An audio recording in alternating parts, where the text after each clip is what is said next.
Welcome to the Sisters of the Shire podcast, episode 4. I am Ashley. And I'm Abby. And also, we are accompanied today by my guinea pigs that are in the garage with me. So if you hear them in the background, just know that they're cute little animals. They're just living their best life.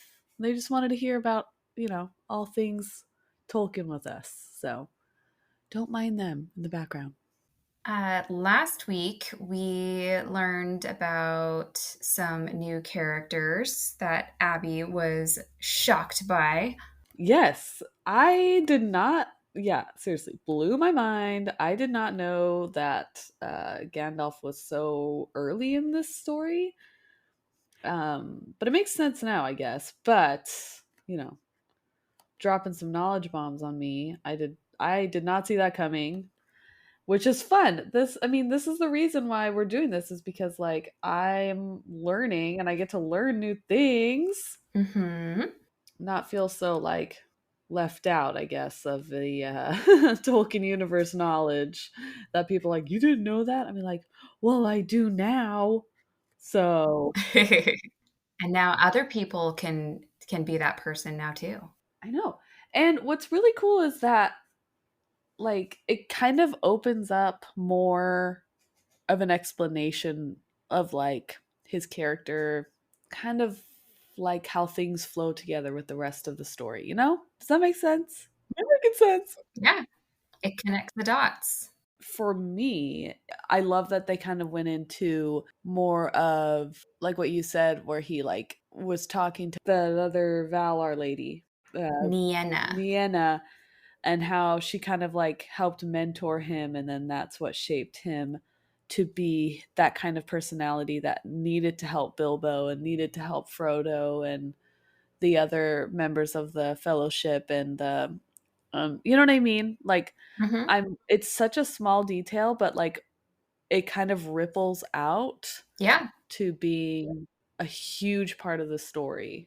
Because yeah, the book's mostly about Bilbo and the dwarves or Frodo and Sam and Aragorn and stuff like that. But most of these things would not be set in motion if Gandalf did not have this sense of compassion and like you can do it, you guys, like like a coach, you know what I mean?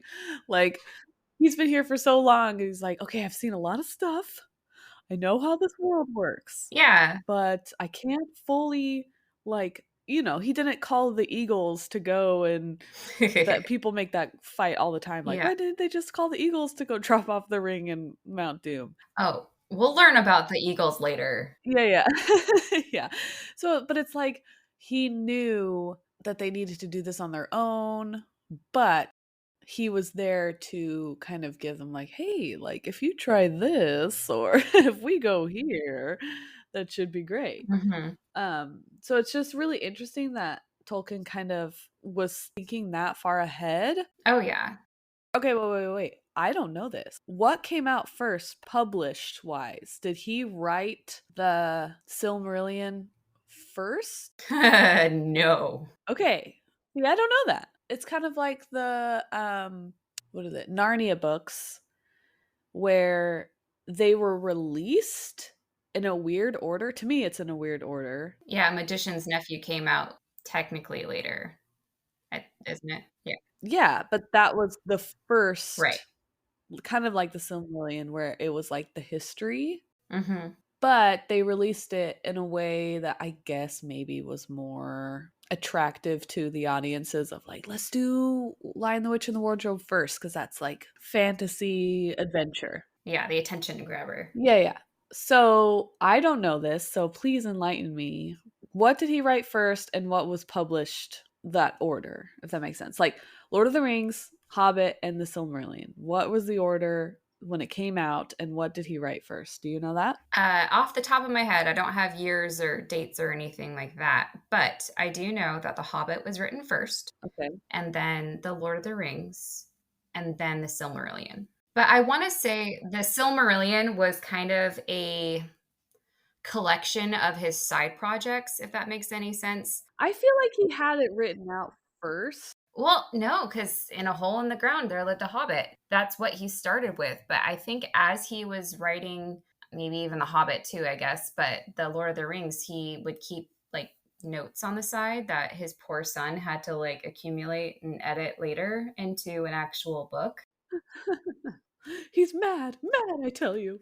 Because literally on the front of my book, it says edited by Christopher Tolkien. It doesn't say, I mean, it says J.R.R. Tolkien, but I think Christopher had to like make it make sense. What a job.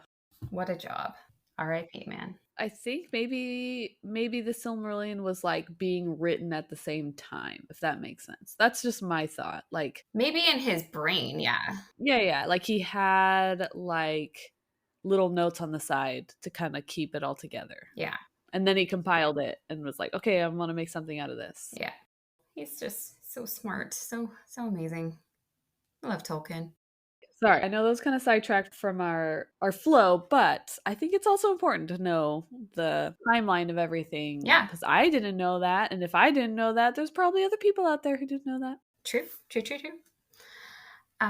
So before we get into today's episode, I want to do a recap of not everything that we've learned because we've learned a lot, but I just kind of want to go over the characters that we are going to be discussing today. All right. So I'm going to give you a quiz of just the people that we're going to talk about today. Do I get a diploma at the end of this? I feel like I should get a diploma. I'll give you a diploma. It'll be shiny and I'll make it glitter and sparkle. Framed from Michaels and everything? Framed and everything. Maybe our listeners will get one in the mail if they're nice to us. You have to send in a little diploma. Okay. You ready? I will honestly tell you that I don't remember the names very well of the second round of Valar. Well, believe it or not, they got a little shout out, but we're not going to go back to them for a while. Oh, okay. I know. Also, I want to put out there before we start that I was texting Abby last night. Like, there's just so much and so little. Like, he explains things in this beginning kind of in a weird order. Like, I feel like this is a start of a story, and then he goes back and like starts explaining things again about the characters, and he just keeps going back and forth. Like, it's not a novel, if that makes any sense. So I might be telling these next few chapters in a different order than he does, just to try and help the flow and to not overwhelm people as well. Okay. Because, yeah.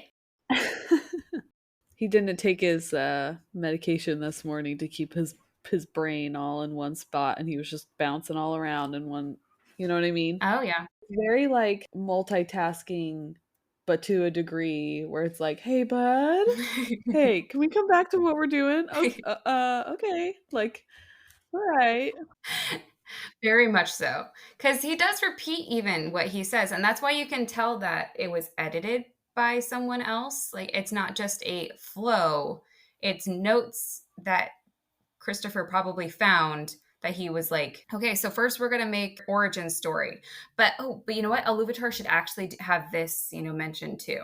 Oh, and he should have this mentioned later too. Like, it was hard to just make it into a chapter on Iluvatar, a chapter on Monway. Like, we're just going to keep adding to their biographies as we go. And then we're also going to tell you the story of the Silmarillion. So it's all kind of, yeah, a little bit of a ADD thing going on there for sure. Maybe he's just so excited. He's like a little kid. He's like, oh, and then, oh, wait, and then. I totally forgot. Wait. I do not think that Tolkien, he and Disney, I think, would have been best friends because I don't think they believed in age as like a number. Like, everyone is a little kid in their eyes. Yeah, because being a little kid is great. Oh, yeah. Never grow up, kid. I mean, I was talking to my husband the other day when we were with our little ones, and we were outside and we were blowing bubbles, and I was like, man, I wish I was just like so excited about bubbles. You know what I mean? I still wish that I had that love of like, oh my gosh, are you guys seeing this? This is amazing. There are things in the air that are floating. They're round. Oh my gosh. I feel like that's how Tolkien feels about every tree he sees. Are you guys seeing this? Oh my gosh. Uh, Like, I just wish I still had that, like, love of fascination.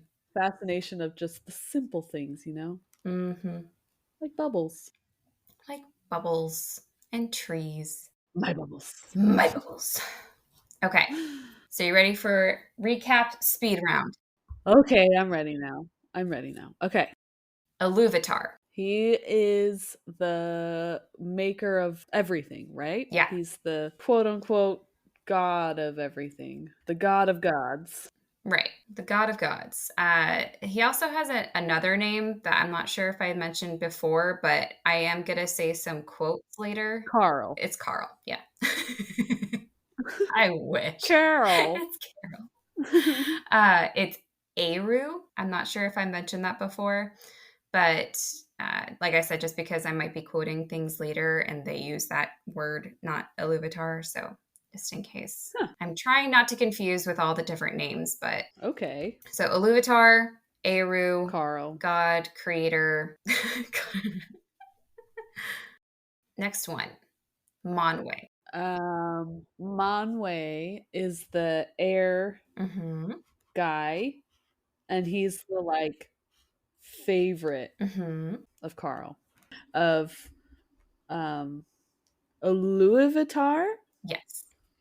Iluvatar. Iluvatar. And he's also the king of the Valar. He's the head Valar guy. Ooh, fancy. Fancy. Varda. His lady, who is very ethereal, Mm-hmm. the epitome of a goddess, I guess. Mm-hmm. So she's down on the earth, right? Yes. She's with people because it confused me when they were like, she's in charge of the stars and all that stuff. So I'm like, is she on earth in charge of the stars? Or is she like up in wherever they are? We'll get there. Okay. As of right now, she is on Ea Arda Earth. So yes, Varda is the Lady of the Stars. She loves light, is in charge of light, and she is the Queen of the Valar. The queen. The Queen. The queen is coming. Aule. Oh. So these are the people that were just going to be in the next little bit you're talking about. So that's why we're Yes. skipping over people. Yeah. Is he the earth guy? He is. Good job. So yeah, he's in charge of like the actual earth, land, The soil, the soil. Yeah. the rocks and stuff, not earth, not Ea, Yes. just the physical earth. Right. Like mountains. All right. Uh, but he's also known as the smith. He can also create things using the earth or gemstones or gold or whatever things he finds. Okay. Yavanna? Is she the healer lady? No. No, she the sad lady. Yavanna's your girl. Oh, dang it. She's the I'll call her Mother Earth. Yes. She's like oh my gosh, no. She is like Tafiti from Moana. Oh, that's a good one. That is a very good one. Because she can like make everything grow. Yeah. Side note, I can't believe we didn't think of this earlier. Uh, Vana, the one that makes the flowers grow With her eyeballs. with her eyeballs, uh, Isabella from Encanto. I cannot believe we didn't think of that.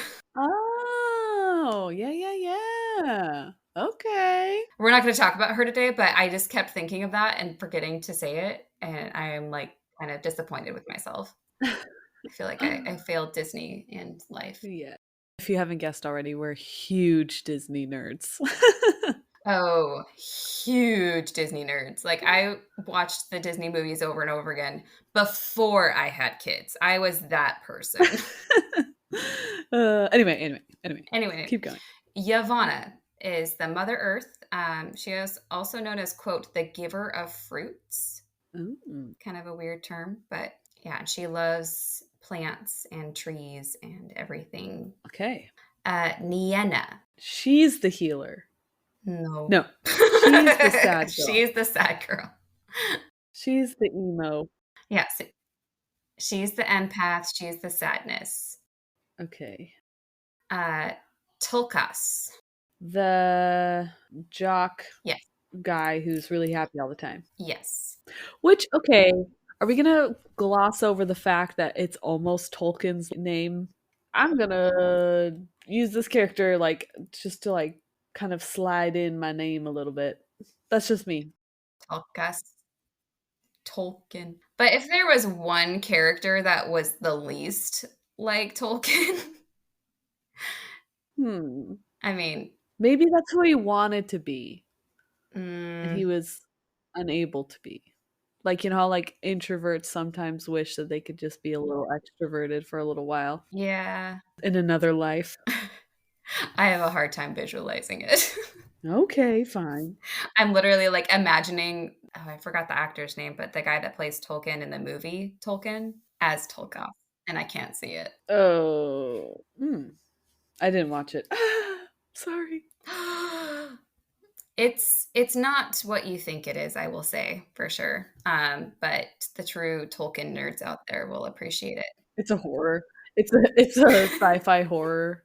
It just comes out of nowhere. it. No, but you do learn a lot more about his love of words and everything. Oh. Okay, so Tulkas is the jock. He's the champion of the Valar, as they say, The quarterback, the quarterback. Nessa. the prom queen, the head cheerleader.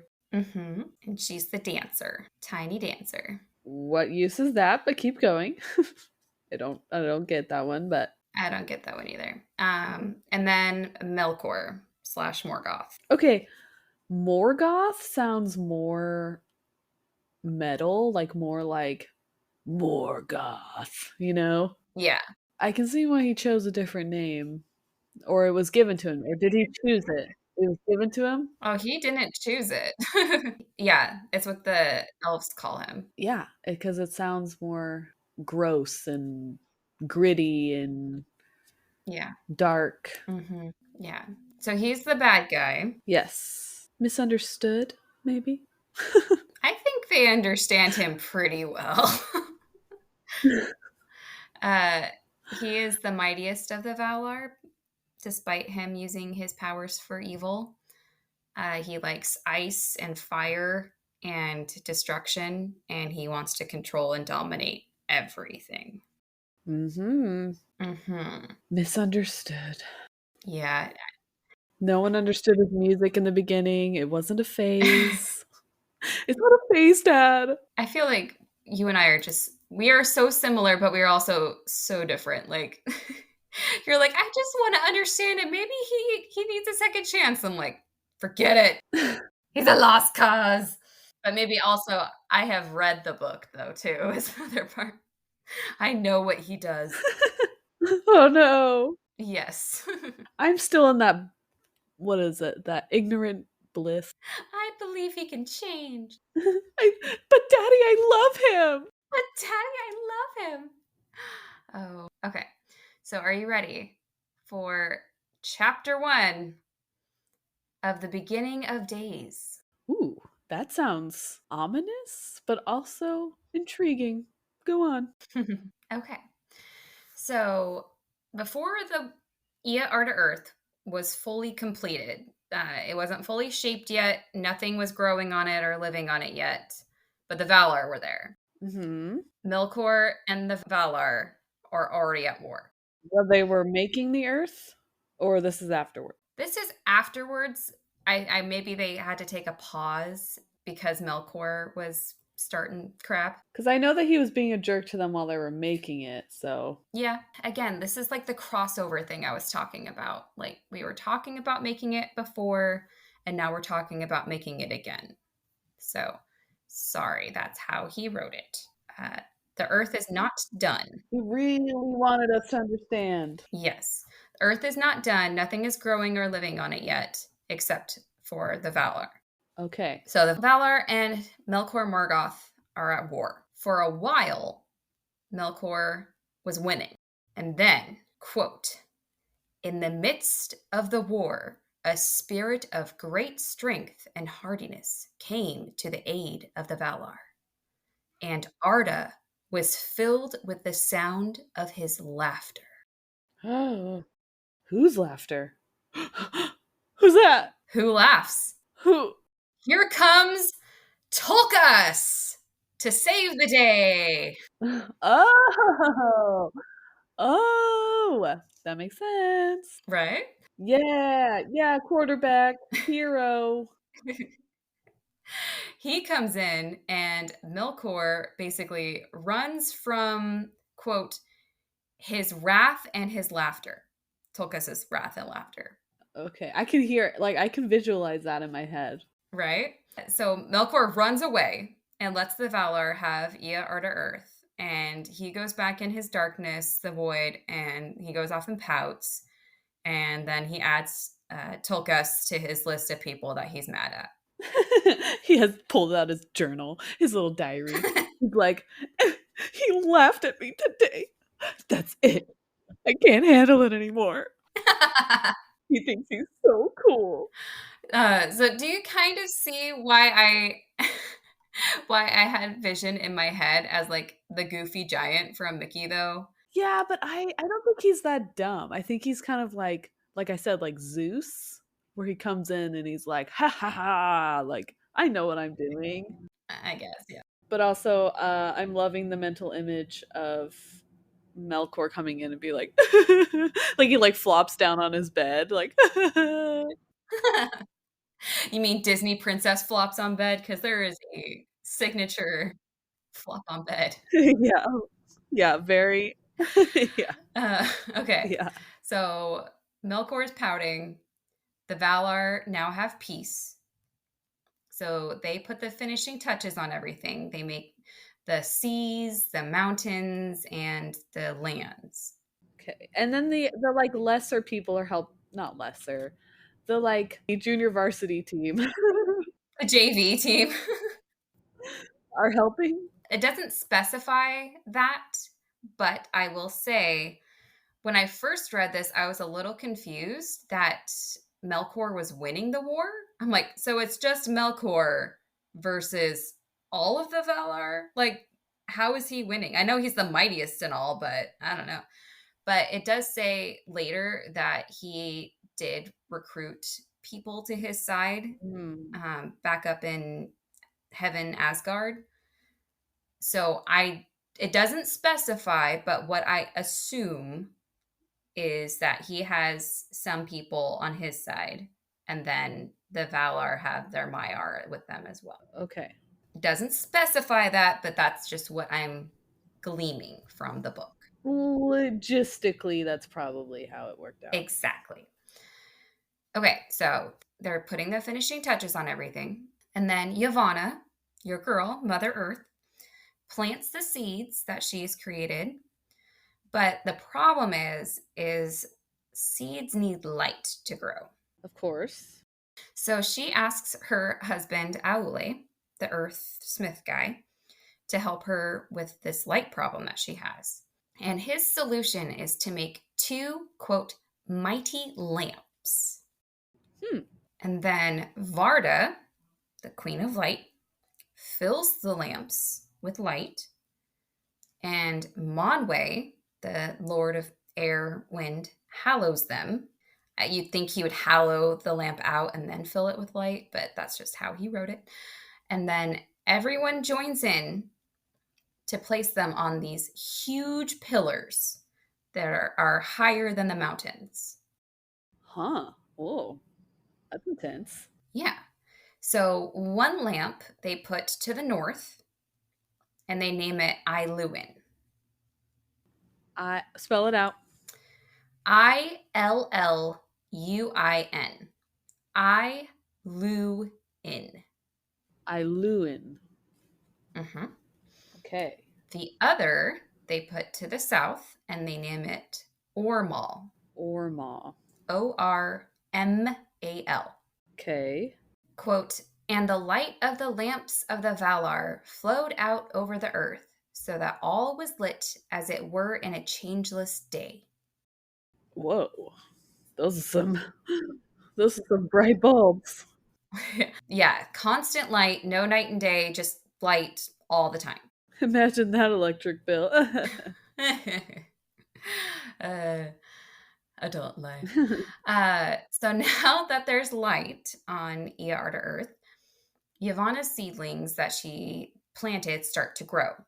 Well, they get like intense sunlight all day long, so Yeah. So she grows the mosses and grasses and great ferns and trees, quote, whose tops were crowned with cloud as they were living mountains, but whose feet were wrapped in a green twilight. pretty. Pretty. I'm not sure if this has come through enough, but Abby is definitely like the tree hugger out of the two of us. Hey, we both live in the Pacific Northwest. I feel like we're very much tree friendly. We are very tree friendly, but out of the two of us, really. Yeah, okay. You and Tolkien would have been out there hugging those trees. Yeah. We both know it. Okay, so now that there are forests and grasses, the beasts now have a place to roam. So they come out too. I don't know if this is like said in the books, but are the beasts like fantastical or do they have like normal, like regular earth animals? I'm assuming they are regular earth animals because the beasts that have been specified so far are, deer and eagles and birds and, as far as we know, they seem normal. We ain't got no eagles that look like that, the ones from Tolkien. That would be insane. Oh my gosh, I would be so freaked out by eagles if they were that big. They lived here. Oh. You never know. I'm just going to say this now just because there has been some confusion about it when I was reading it, and I felt like you were maybe confused as well. I think this is just from what I have gleaned, what makes sense to me, Okay. that Yavanna is also in charge of the animals. I asked that last time. You did. And, it doesn't say Yavanna is in charge of animals, but later she talks about both the Kelvar and the Olvar, basically the flora and the fauna. Oh, Yeah. So if she's in charge of flora and fauna, that means to me she's in charge of animal life and plant life. I mean, they're pretty symbiotic, I guess. So, Right. That is what I am gleaming from everything. all right.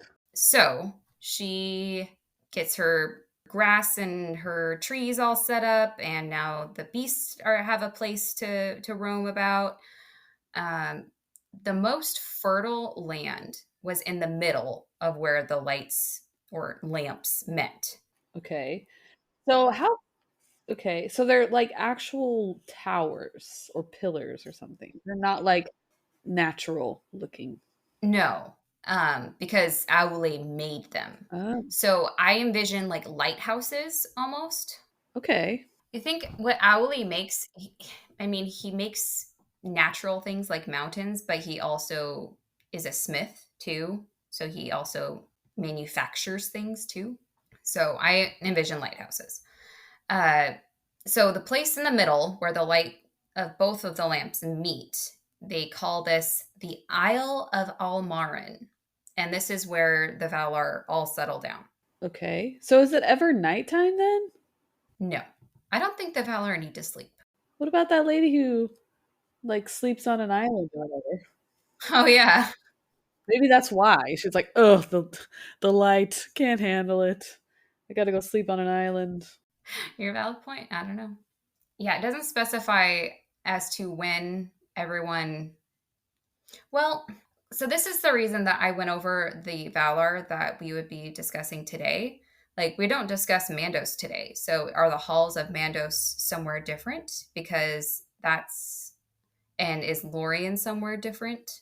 Lorien, I thought was like in the forest. Right, but is that where they are right now is the question. And when does that happen in the timeline too? I feel like the dead guy is like underground. Or maybe an island. Right. So it doesn't specify that. So it doesn't say when. There's no map or whatever. Well, there's so many maps, but it just doesn't give you a timeline of okay, and this is when the Halls of Mandos, happen. This is where when Lorien happens. It just is kind of yeah, Oh, it's fluid. okay. So now that the Valar have a place to settle on their Isle of Almarin, and things are growing well, Monwë, the king of the Valar, decides that they should have a great feast to celebrate the first spring of Arda. Pretty. Little picnic. Yeah. And he invites all the Valar to join. Okay. So Melkor has been watching all this go down. He sees all the beautiful things that everyone has done, and he, of course, is jealous. Yeah. Since the beginning in the Ainulindale, when they were still up in heaven, Asgard, he has been slowly recruiting people to his side that report to him. He doesn't specify who and doesn't specify if they are like undercover or anything, uh, but they do report to him. So when he hears that all the Valar are going to have a feast, he sees an opportunity. Okay. This is ominous. Uh huh. Quote, and seeing now his time, he drew near again to Arda and looked down upon it, and the beauty of the earth and its spring filled him the more with hate. Jeez. It's like, they're just showing off now. They're rubbing their beauty in my face, Totally. So the Valar are all at their feast, having a good time. I think everything is going good.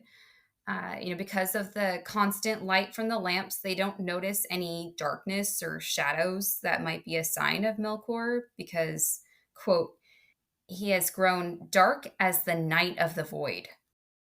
Whoa. Yeah. It reminds me of that Beverly Hills Ninja quote where he's like, "You have a black belt?" And he's like, "Yeah, my black belt's so black, it's as black as inside of a coffin at midnight," or something like that. That's what it reminds me of. Sure, we'll go with that. Um, so everything is going well at the feast, and there's even entertainment.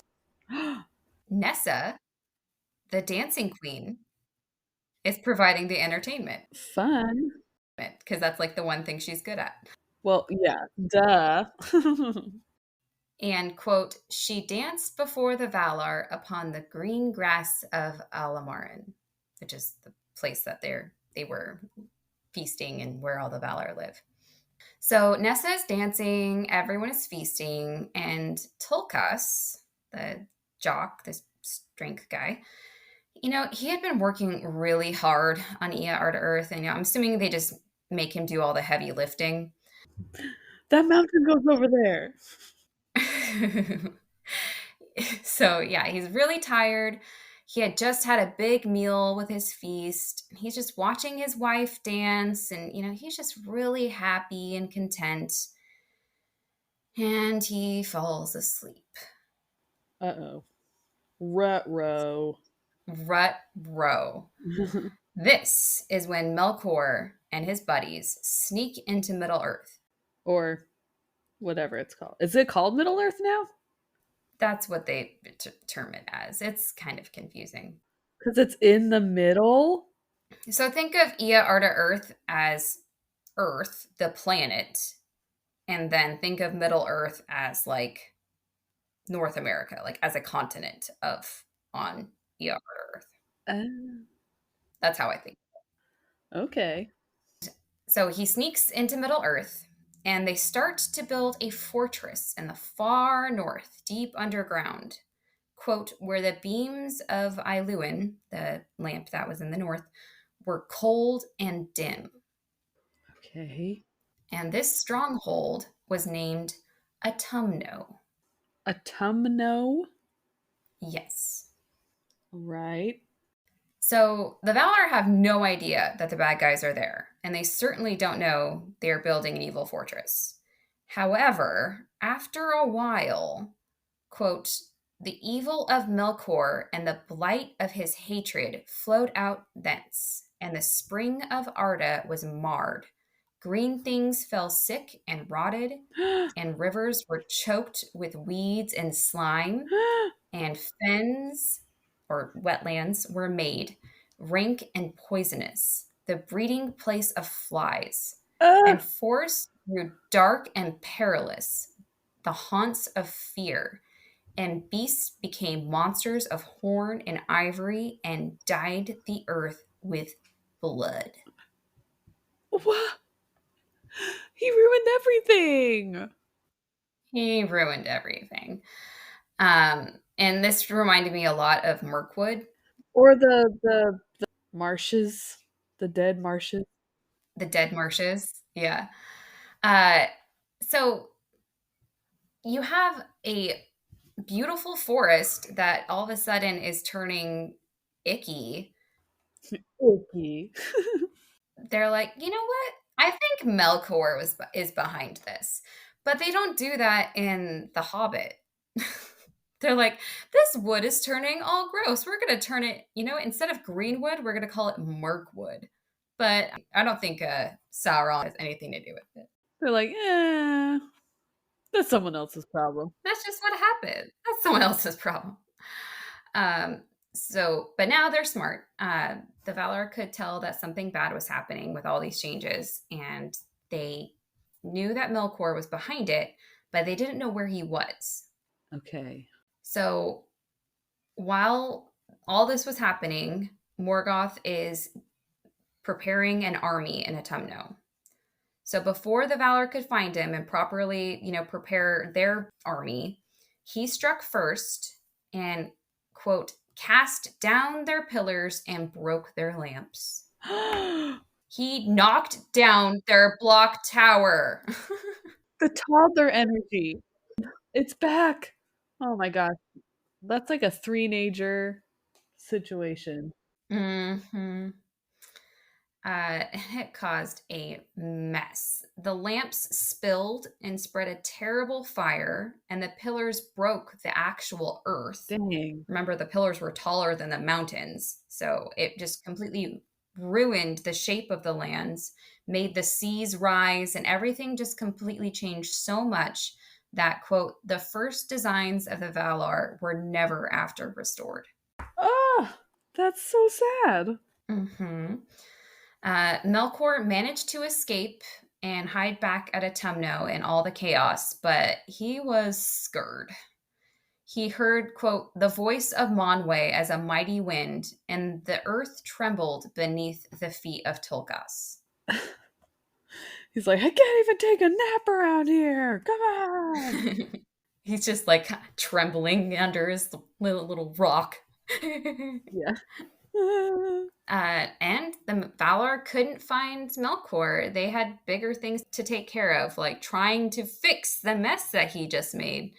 They tried to save what they could, but they decided not to rebuild until they knew exactly where the elves and the men were going to end up.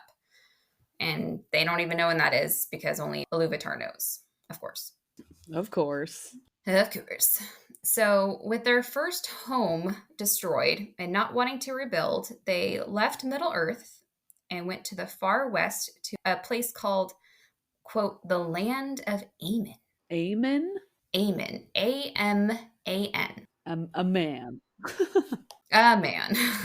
The land of a man. Amanda. And since they didn't know where Melkor was, they decided to make some defensive walls, but they decided to make them really big in the form of a mountain range. I mean, that would work, I guess. And these mountains were the highest on Ea Arda Earth. And on the highest peak, Manwe, the king of the Valar, made a kind of palace for him and Varda, his lady. On top of these huge giant mountains? Yes. Um, and from their thrones, they could look out on the earth. Because remember, he could see further and she could hear better when they were together. Cool. So, this is how they are looking over Middle Earth and everything. And this place, his throne, would be called Tanaquitl, Ah, kind of disappointed with that name. I wish it was kind of cooler, but uh right? Tanaquitl? Tanaquitl, Taniquetil, Tanaquitl. Okay. Tanaquitl it is. And I kind of pictured like a Mount Olympus, just like a high up, just kind of like ethereal almost Uh-huh. in the clouds. Yeah. So, behind their wall of a mountain range, the Valar built up a new home, and they called this land Valinor, See, that's cooler. That's cooler. right? And here they brought everything that they managed to save from Almarin, their first home. Okay. They also created new things in Valinor, and it became more beautiful than even the Spring of Arda was. Here, everything was blessed and deathless. Nothing aged or decayed. Nothing was stained or faded. Everything was just perfect. Wow. I want to go there. Oh, it gets better. You wait, you little tree hugger, you. Each of the Valar had their own mansions in Valinor. Cool. But they also had kind of like a shared area that had, quote, a green mound. And here, Yavanna, Mother Earth, quote, sat there long upon the grass and sang a song of power, in which was set all her thought of things that grow in the earth. But Nienna, the empath, sadness, thought in silence and watered the mold with tears. Oh my gosh. Oh, Either definition of mold here is weird. I thought about it for a good long while. like I'll give her the benefit of the doubt. Okay. Nope, still weird. Oh, So either she watered the mold, like the fungi, with tears, or she watered the mold of Yavanna's like seedlings, I guess. Like a mold, like a chocolate mold. oh, okay. Yeah. Anyways, so all the Valar are watching as Yavanna is singing this song, when all of a sudden, two slender shoots come out of the ground, and everything except Yavanna's singing just goes silent. Ooh. As she keeps singing, the shoots grow and flower into two tall trees, and these are known as the Two Trees of Valinor. And this would be Yavanna's greatest creation, and they're going to play a big role in the days to come. Ooh. So there's two of them. Two of them. Are you ready for these descriptions? Oh, I'm ready. I'm ready. Okay. Can your tree hugger heart take it? Okay. Okay. One tree was named Telperion, and it had dark green leaves, but underneath they were silver. Oh. And silver dew dropped from its flowers, so much so that it looked like silver light was just falling constantly. Beautiful.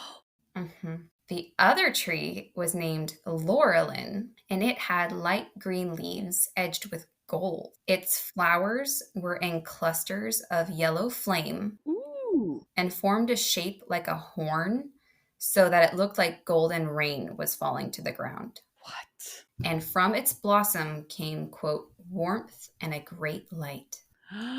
Beautiful.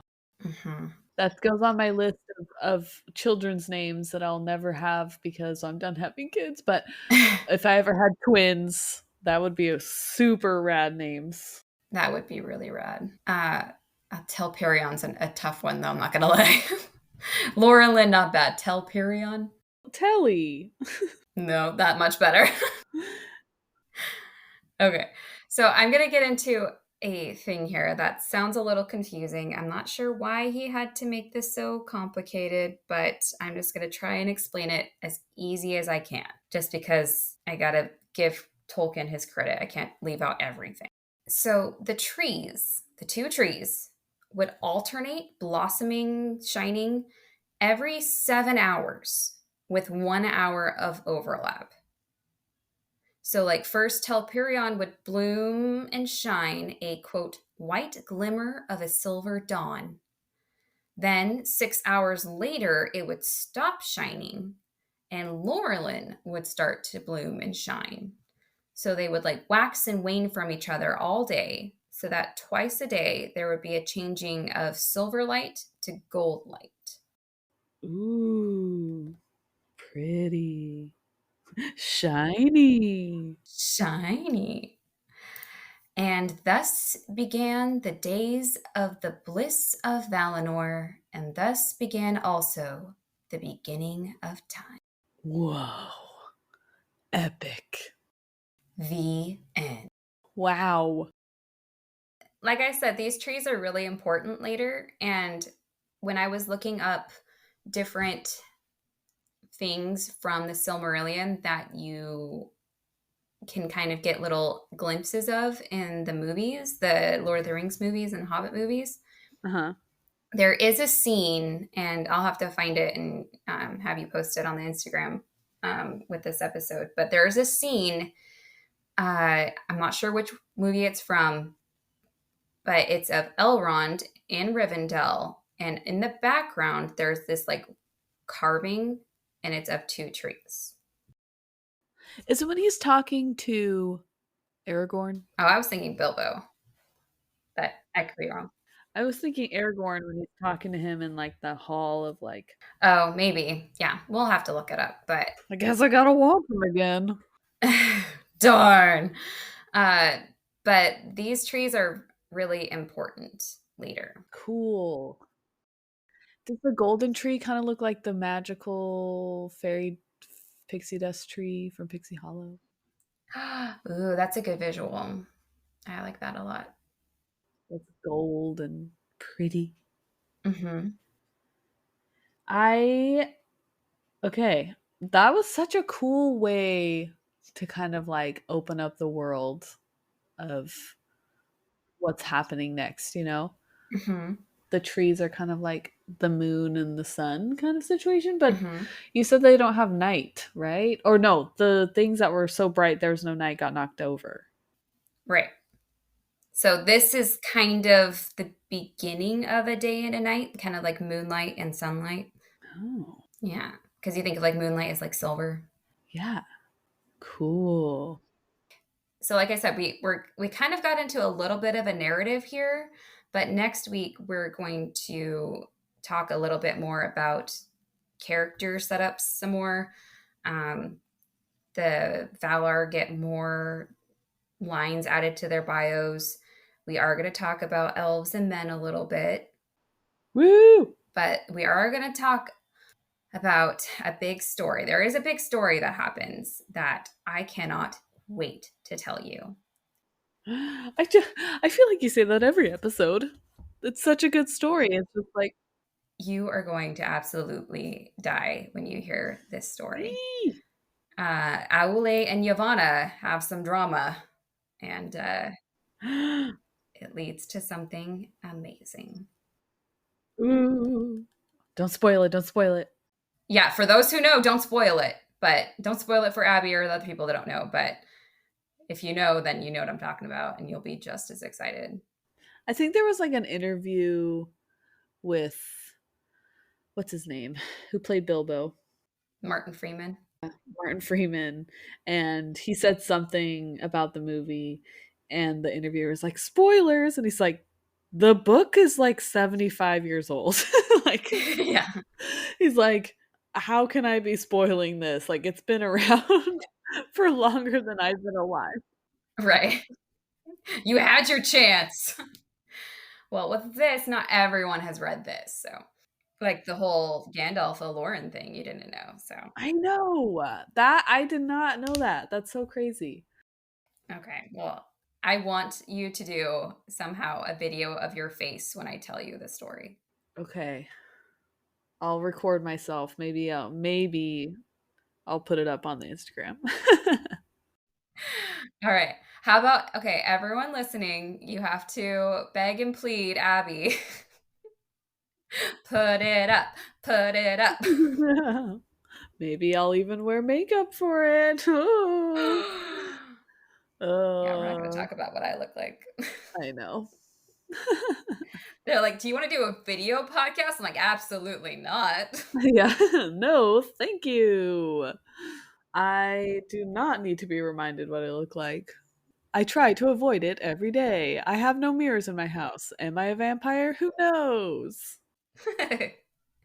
Are you Este? Um, quick side story, really fast, which I thought was really cool. I saw a friend I had not seen in a few years at a outdoor barbecue thing recently, and him and his wife recently had a baby. I did not know that until they brought the child like out, and I was like, "Oh, you had a baby?" And he's like, "Yeah." I was like, "Oh, how old is she?" He's like, 3 months, 4 months. I'm like, you got it, you're good. I was like, oh my gosh, she's so beautiful. What's her name?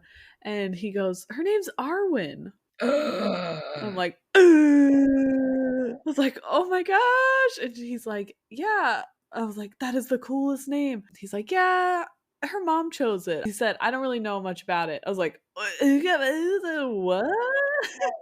Oh, how can you not know? Oh man. I was like, that's so cool. And so I just had to tell you that. Yes. It was pretty rad. I have named my children after my some of my favorite pop culture literary people. So have I. Yeah. But I tried real hard for Tolkien name for my last boy, but my husband kind of He used his veto. he vetoed it a little bit. I really, really wanted Strider, but I didn't get it. But we went another way and we went the tree route. So it kind of is a nod towards Tolkien. So it worked out. Mhm. I wish that I had gone a Tolkien name with one of my kids, but it didn't work out. I wanted Eowyn so bad, but it's so hard to pronounce and it's so hard to spell, and I just did not want to do that to my child. I know.